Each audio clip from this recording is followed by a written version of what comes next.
నమస్తే, welcome to యోయోటీవీ. రాజకీయాలు బంధాలను దూరం చేస్తుందంటే ఏమో అనుకున్నాం, కానీ షర్మిల కవిత అంశాలను చూసిన తర్వాత నిజమే అనక తప్పటం లేదు. బయట ఎలాగో ప్రతిపక్షాలతో పోరు తప్పదు, ఇంట్లో కూడా ఇదే పోరు కంటిన్యూ అయితే కష్టం. ఏపీలో జగన్, తెలంగాణలో కేటీఆర్లకు బయట పోరుతో పాటు ఇంటి పోరు కూడా ఉంది. ఇద్దరికీ రాజకీయాల్లో చెల్లెళ్లతో గొడవలు. చెల్లెళ్ల తీరు కారణంగా రాజకీయంగా జగన్, కేటీఆర్ ఇబ్బంది పడుతున్నారనేది జరుగుతున్న పరిణామాలు చూసినా ఎవ్వరికైనా అర్థమవుతోంది. అయితే షర్మిల కంటే కేటీఆర్ సోదరి కల్వకుంట్ల కవితే కాస్త నయం అనే చర్చకు తెరలేచింది. జగన్, షర్మిల మధ్య కనీస మానవ సంబంధాలు కూడా కొరవడ్డాయి. నిత్యం జగన్ పై రాజకీయ, వ్యక్తిగత విమర్శలు చేయటమే పనిగా షర్మిల వ్యవహరిస్తున్నారనే విమర్శలు ఎదుర్కొంటున్నారు. గత ఎన్నికల సందర్భంలో జగన్ కు రాజకీయంగా షర్మిల చేసిన నష్టం అంతా ఇంతా కాదు. అందుకే షర్మిలను వైఎస్ఆర్ అభిమానులు చాలా దూరం పెట్టారనే టాక్ కూడా ఉంది.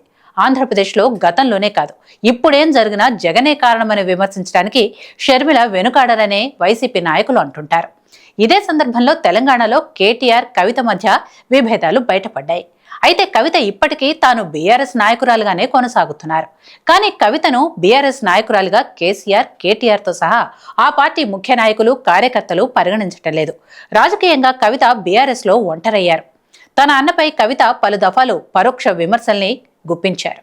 తన తండ్రి కేసీఆర్ ను మాత్రమే నాయకుడిగా గుర్తిస్తున్నట్లు కవిత చెప్పడం ద్వారా కేటీఆర్ ను విస్మరించిన సంకేతం ఇచ్చారు. అయితే కేటీఆర్ పుట్టినరోజు పురస్కరించుకొని ఆయనకు కవిత శుభాకాంక్షలు చెప్పటం విశేషం.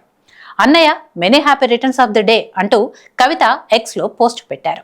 అన్నగా కేటీఆర్ ను గుర్తు పెట్టుకున్నాననే సందేశాన్ని ఇవ్వటానికి పుట్టినరోజును ఉపయోగించుకున్నారు. షర్మిలతో పోల్చుకుంటే కవిత ఏ రకంగా నయం అనిపిస్తున్నారో ఇప్పటికైనా అర్థమైందా అని ఆమె అభిమానులు అంటున్నారు.